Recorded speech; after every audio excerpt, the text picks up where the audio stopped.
Então, olá a todos, a todas. Então, muito me honra o convite de estar aqui hoje para discutir e apresentar um pouco da nossa experiência das catástrofes aqui no Rio Grande do Sul, dentro do que está dentro da minha possibilidade de compartilhamento dessa experiência, né, que foi com certeza uma experiência muito significativa para todos nós, né? Então, muito obrigada à organização deste evento, né, de intercâmbio acadêmico, né, que propicia essas discussões para que a gente possa aprimorar, melhorar, compartilhar experiências ao longo né, do futuro aí, com tudo que há de vir, né, pela frente em função das mudanças climáticas, tá?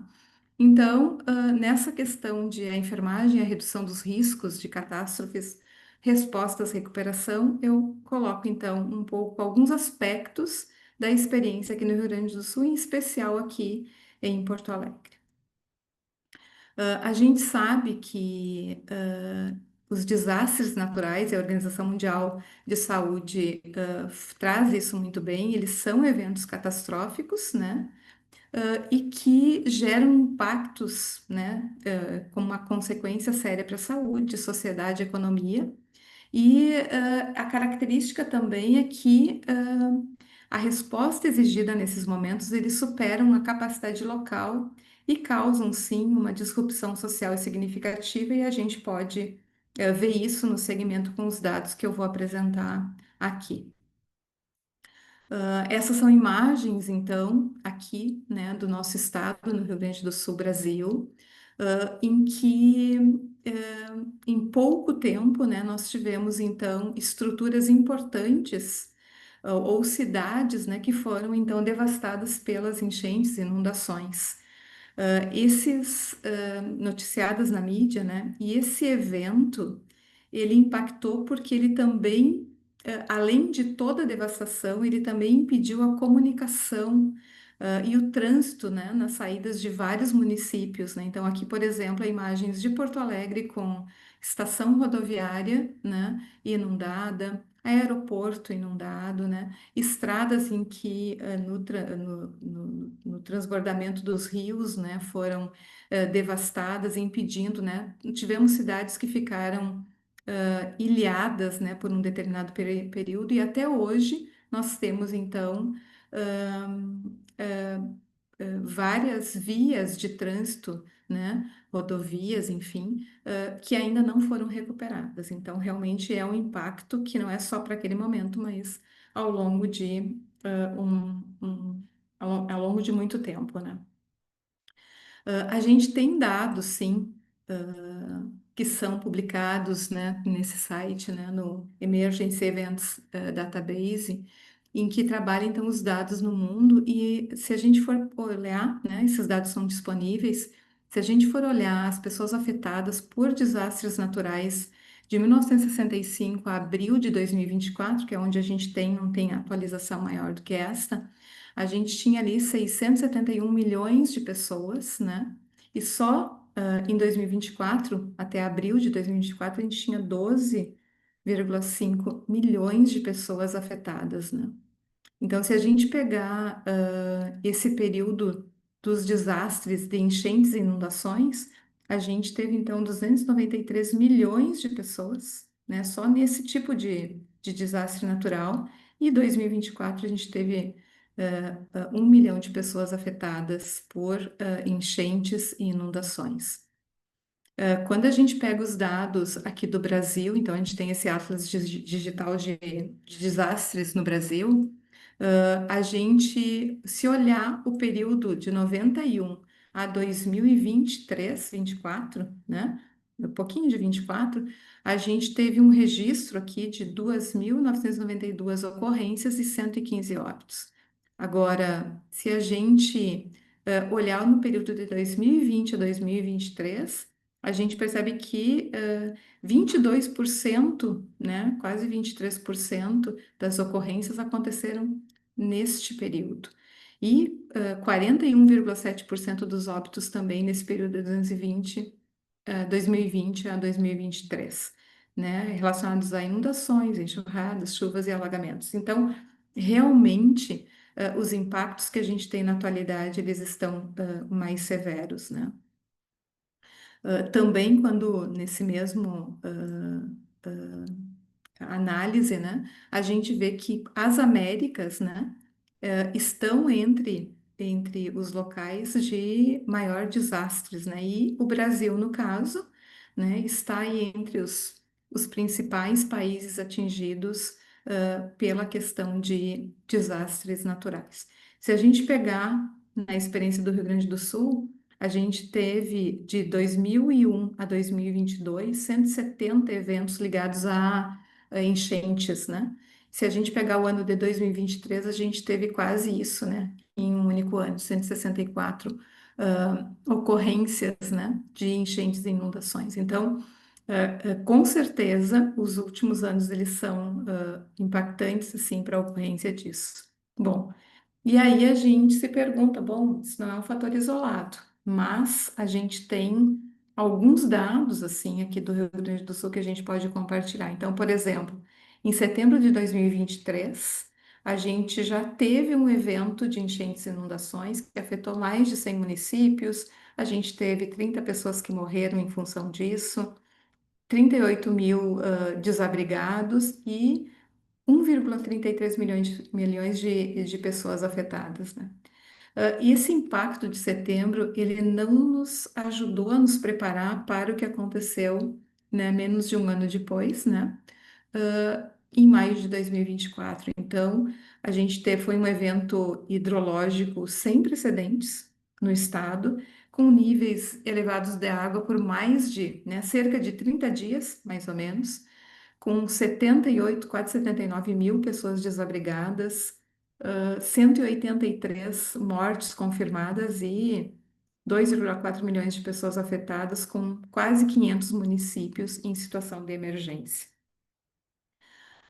E aí a gente tem relatórios que mostram, né, e as imagens também mostram a complexidade do momento que a gente vivia aqui no Rio Grande do Sul. Então, nos dados especificamente aqui de Porto Alegre, a gente também teve, nesses eventos a gente não pode pensar que é só as casas, as famílias, né? A gente tem estruturas que são impactadas pelas enchentes. Então, aqui em Porto Alegre especificamente, a gente teve 22 unidades de saúde impactadas, né, afetadas pelas enchentes, dois hospitais, né, de grande porte afetados, então o quanto isso impactou, né, para o atendimento de saúde, farmácias e clínicas também afetadas. Aqui uma imagem mostrando uma das unidades de saúde que a gente tem, então, atenção primária em saúde aqui no Brasil, então, uma das, né, antes das enchentes e depois, né, uma área que a população afetada, mas também o atendimento à saúde foi impactado. Aqui é um exemplo do Hospital Mãe de Deus, que é um hospital importante, de grande porte aqui de Porto Alegre. Esse material foi cedido, então, pela Francine, que atuou muito na linha de frente, no Hospital Mãe de Deus. Então, com uma situação inimaginável, né? Com os pacientes sendo retirados pelo exército, com impossibilidade de uso de elevadores, então, com pacientes sendo transferidos por escadas, né? Então, uma situação de alto risco também para a população, mas que com, né, segundo o relato deles, uma ação rápida, né, desde a comunicação ali do início das chuvas, o alerta no dia 2 de maio, o início da evacuação nas UTIs, né, com monitoramento no dia 4 de maio, e quando, né, não é possível mais manter energia elétrica e de geradores naquela região da cidade altamente alagada, né, é preciso então a evacuação de 100% do hospital, né? Isso impactou naquele momento, né, mas impactou até depois para o restabelecimento do funcionamento dessa instituição. No pós-enchentes, né, inundações e alagamentos, enchentes, enfim, um hospital de uma cidade aqui da região metropolitana, então, a visualização, né, de como ficaram essas estruturas, aqui é só um exemplo, né, e de como é necessário todo um incentivo para que essas estruturas sejam, então, ah, colocadas, né, em funcionamento novamente. Até hoje a gente tem déficit nisso em função dessa estrutura ter sido inundada. Além disso, uma preocupação muito grande é a população socialmente vulnerável, que é a população que foi prioritariamente atingida aqui no município de Porto Alegre, mas em outras regiões também. Então, pelos dados aqui no município de Porto Alegre, 25 mil famílias impactadas, né? Incluindo aí 11 mil pessoas com deficiências, com algum tipo de deficiência, grupos especiais, né? E também povos tradicionais aqui, ribeirinhos, quilombolas, enfim, indígenas, entre outros. Então, além da situação toda, essa condição, né, de vulnerabilidade que se destaca mais nesse momento. Como é que se foi preparado isso? Então, aqui no município de Porto Alegre, mas no estado, a gente contava, né, e muitos materiais foram produzidos porque a gente precisou de orientação para organização desse atendimento na área da saúde, principalmente. Então, a gente tinha aí a produção, né, de materiais orientadores, né, desde da secretaria para a questão dos abrigos, atendimento das pessoas de forma geral, né? E a gente teve, na época de maio, em maio de 2025, então deste ano, para vocês verem que a situação ela não se finaliza ao final das enchentes. Então, um ano depois, né, nós ainda tínhamos 8 abrigos funcionantes, 150 pessoas desabrigadas, né, e 7 cidades ainda com algum tipo de abrigamento. Então, um ano depois, ainda a situação de várias pessoas não foram resolvidas por completo, né? Então, lá no momento da, das agora, atualmente, né, a gente ainda tem, então, a gente viu dados anteriores, e se a gente pegar, a gente está abrindo esse gráfico que é agora, de agosto, 22 de agosto, a última atualização, e a gente ainda tem 7 abrigos funcionantes e 81 pessoas que estão desabrigadas, né, e 6 ainda municípios do Rio Grande do Sul em situações de abrigamento de pessoas. Então, é uma situação que não se resolve, né, com o cessamento das enchentes. Desculpe, entrei no.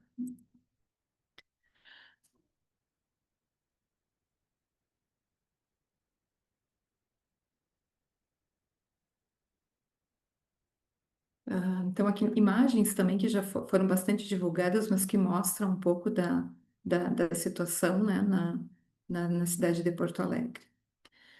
E aí, em vários pontos do estado, foram organizados abrigos, e eu vou relatar um pouco mais aqui da situação vivenciada aqui no abrigo da PUC-RS, que é a instituição, né, em que eu trabalho. A gente teve, então, mais ou menos 34 dias de abrigo e a situação ela precisou ser montada de forma rápida para que a gente pudesse receber aquelas pessoas de maior vulnerabilidade. Então, aqui na PUC a gente teve em torno de 280 pessoas abrigadas e os cenários, eles nem sempre, né, apesar de todas as cartilhas que a gente tem de boas práticas, que depois eu vou mostrar um pouco, a gente nem sempre consegue dar a melhor condição durante o abrigamento, né? A gente teve outros locais com 1.000, 2.000 pessoas abrigadas, né? Então, aqui a gente tinha 280, eu vou falar um pouquinho dessa estrutura. Então, a gente montou esse abrigo aqui, eu também ajudei a montar um abrigo numa escola estadual, aqui do município de Porto Alegre, e também atuamos, né, aqui é eu e os meus alunos da enfermagem, atuamos à beira da BR, onde as pessoas os moradores das ilhas aqui do Lago Guaíba tiveram que sair das suas casas e ficaram em barracas na beira da estrada, né? Então, com N situações de vulnerabilidade, alimentação, cuidados de saúde, né? Condições básicas, né, de sobrevivência.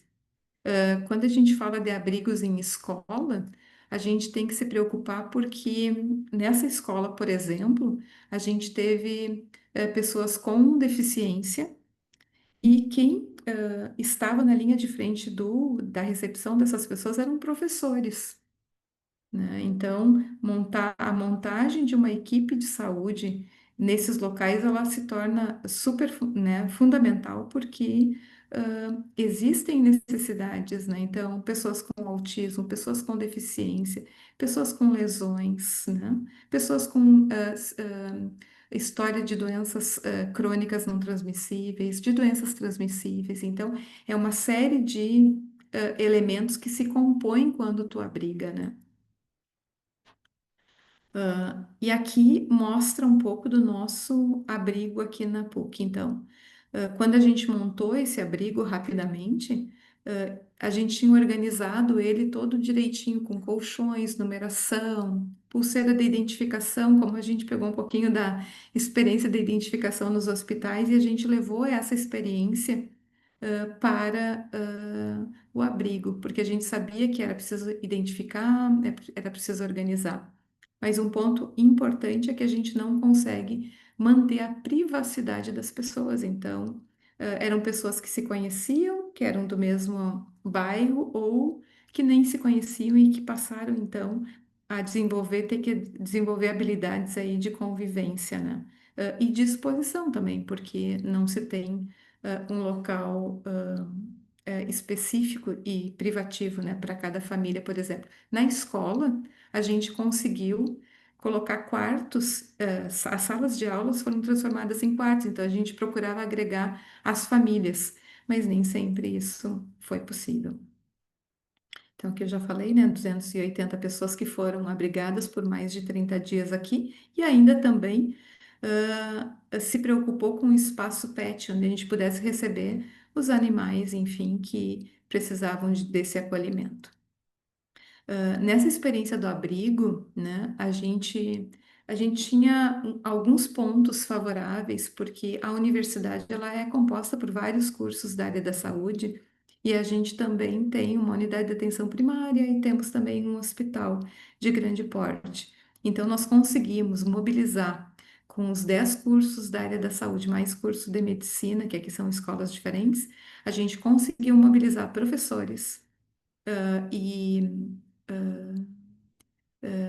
e estudantes, né, e profissionais dos empreendimentos de saúde, e a gente conseguiu então montar uma equipe que pudesse dar conta, desse atendimento. Então, iniciamos o atendimento e a recepção com estudantes e professores, e logo então agregou conosco a equipe da Secretaria Municipal de Saúde do município aqui de Porto Alegre.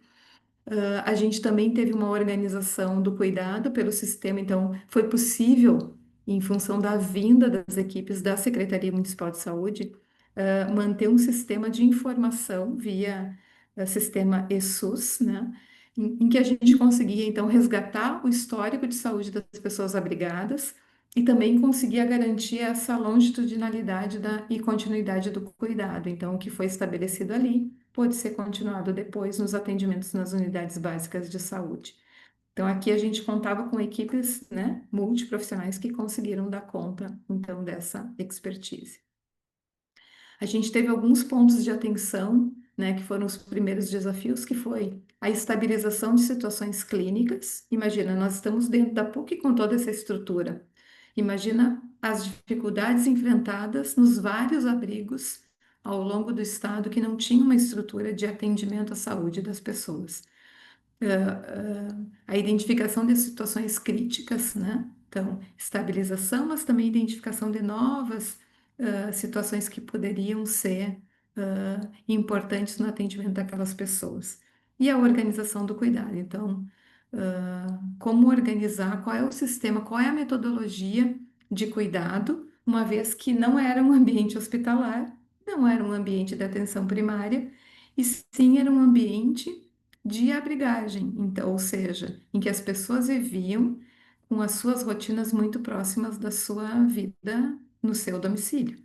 Então, como organizar esse cuidado, né? Então, com o passar dos dias, a gente teve outros problemas respiratórios, resolução de conflitos, enfim. Então, muitas famílias que foram abrigadas, elas já tinham conflitos lá no local em que eles moravam, e esses conflitos eles vieram também aqui para dentro do abrigo. Então, apesar das mediações, né, a gente também enfrentou questões de relacionamento entre os abrigados, né? E aí um ponto que eu destaco assim de importante assim para a segurança no referencial de segurança do paciente, né, que foi a questão do uso de medicamentos. A gente teve uma oferta muito grande, então esse é um problema, né? Como a situação de vulnerabilidade ela se estabelece, a gente também tem um voluntariado muito atuante e as doações foram imensas também. Isso é ótimo por um lado, mas por um outro lado a gente recebeu doações desordenada de medicamentos de todas as ordens. Então, ao mesmo tempo que nós tínhamos escassez de alguns medicamentos, porque a gente teve interrupção das vias, né, para esse medicamento chegar aqui no estado, né, e isso podia gerar descompensação clínica, descontinuidade do tratamento, enfim, a gente também teve uma oferta muito grande, né? E aí a gente estabeleceu com o curso de farmácia, né, professores e estudantes, uma organização, incluindo a questão de validade de medicamentos, origem, condições de uso, né, para que as pessoas recebessem medicamentos de forma adequada, né? Então, às vezes, então, muitos medicamentos tiveram que ser descartados porque não tinham condições, né, seguras, para o seu uso, né? Quando a gente fala de um conglomerado aí de pessoas num mesmo espaço e que conforme a gente identificou no início, mas eles iam trocando os locais porque eles tinham conhecidos e eles iam modificando, a gente também entra com o problema de manter a identificação correta dessas pessoas para que os medicamentos fossem administrados. Medicamentos psicotrópicos, né, que tem então são de alta vigilância, então tínhamos todos os tipos de medicamentos e de pessoas que usavam os mais variados medicamentos. Então, esse foi um desafio muito grande que a gente enfrentou no abrigo, né? E somando a isso ainda, em função das inundações, a gente teve, né, ao- a presença de um surto de leptospirose, mas muitas vezes, muitos casos, né, que foram notificados, né, e casos notificados, e inclusive naquele momento a gente teve óbitos por leptospirose. Mas o medo da aquisição do leptospirose também levou a população a usar medicamentos preventivos, né, que eles consideravam preventivos, de forma desordenada, né? Então, a questão medicamentosa foi um problema bem importante. Então, os impactos das enchentes no serviço de saúde, então, eu destaquei alguns pontos: interrupção dos serviços hospitalares de atenção básica, até por falta, né? A gente teve 22 unidades aí de saúde na atenção primária que foram inundadas, a falta de insumos, a questão da água potável foi também um problema até que se organizasse aí toda a água recebida por doação. Tivemos problema de falta de energia, problemas de comunicação via internet, né? Problemas também relacionados a deslocamento de pacientes, né? Então, a gente teve muitas questões de falhas nos protocolos de transição de cuidado para que a gente garantisse que essa pessoa continuasse recebendo os cuidados necessários. E a gente também enfrentou naquele momento uma superlotação dos serviços de urgência e de emergência.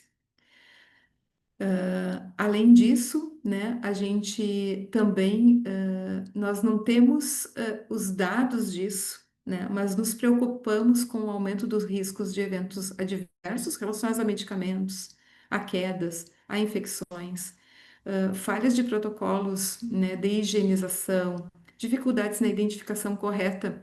Aqui está pacientes, né, por uma força de expressão, uma das pessoas durante a abrigagem, né? Riscos associados ao transporte de pacientes com condições adversas, então, entre uma localização e outra, transferências, né? E provavelmente a gente teve também redução da vigilância e monitoramento clínico, como, né, dados epidemiológicos. Ah, Cito como o papel dos profissionais da saúde para a segurança, né, a necessidade de adaptação de protocolos à realidade emergencial. É necessário que nesses momentos a gente tenha adaptação de cuidados, né, mas garantindo as boas práticas. A questão da comunicação efetiva entre equipes e pacientes, né, uma adequação de uso racional de recursos que já são escassos. A gente teve todo um aprendizado na pandemia, né, que a gente pode estar usando também, e atenção redobrada das práticas seguras mesmo sob pressão. Alguns pontos estratégicos, né? A importância de uma comunicação interinstitucional, então aqui uma união com Defesa Civil, Serviço de Atendimento Pré-Hospitalar, no caso aqui do Brasil, o SAMU, a força do Sistema Único de Saúde, o Exército, instituições de saúde, então é necessário um trabalho colaborativo, interinstitucional, né? A Organização Mundial de Saúde e a Organização Pan-Americana retratam a importância de planos de contingência, rotas de evacuação, transferência segura de pacientes, preparação prévia, né, é decisiva. Na comunicação em crise, né, evitar, a gente teve muita, isso foi muito real, a questão de comunicação inefetiva, né, canais redundantes, né, então a importância de usar uma linguagem padronizada, e manter uma conversa muito presente entre as equipes, né, para que tenha um alinhamento, protocolos adaptados, né, classificação eficiente de pacientes, capacitação contínua das equipes, e aí acho que aqui é um ponto muito importante para que a gente se prepare. A gente precisa investir na formação, né, através de simulação, de catástrofes, para que a gente possa melhorar os nossos serviços. E aí que eu coloco o quanto num momento de emergência como essa, né, em que a gente precisa remover pacientes, muitas vezes pacientes críticos, o quanto a gente tem que estar preparado e as equipes têm que estar preparadas para fazer esse movimento, né, na transferência de pacientes, por exemplo. Aqui no Rio Grande do Sul, então, a gente teve várias orientações, né? E aqui depois, né, posso passar também os links, né? Uma atenção especial, então, para o acolhimento e cuidado com a população LGBTQIA+, a questão de direito de imagem de crianças e famílias em situações de calamidade, enfrentamento do racismo, prevenção e enfrentamento da xenofobia, prevenção e enfrentamento da violência sexual contra crianças, adolescentes e mulheres, e prevenção de acidentes com crianças. Então, todo um movimento para que a população como um todo também estivesse apta a atender isso. E aí, com relação à prevenção de enfrentamento, foi criado inclusive um DISC, né, onde a gente pudesse, onde as pessoas pudessem, então, ligar quando identificassem situações que envolvessem violência sexual contra crianças, adolescentes e mulheres, principalmente lá nas situações dos abrigos, né? E vários materiais que foram, então, disponibilizados aqui. Existem vários materiais disponíveis e a gente também pode conversar melhor, né, nas perguntas que vocês têm sobre essa experiência aqui na PUC. Então, muito obrigada.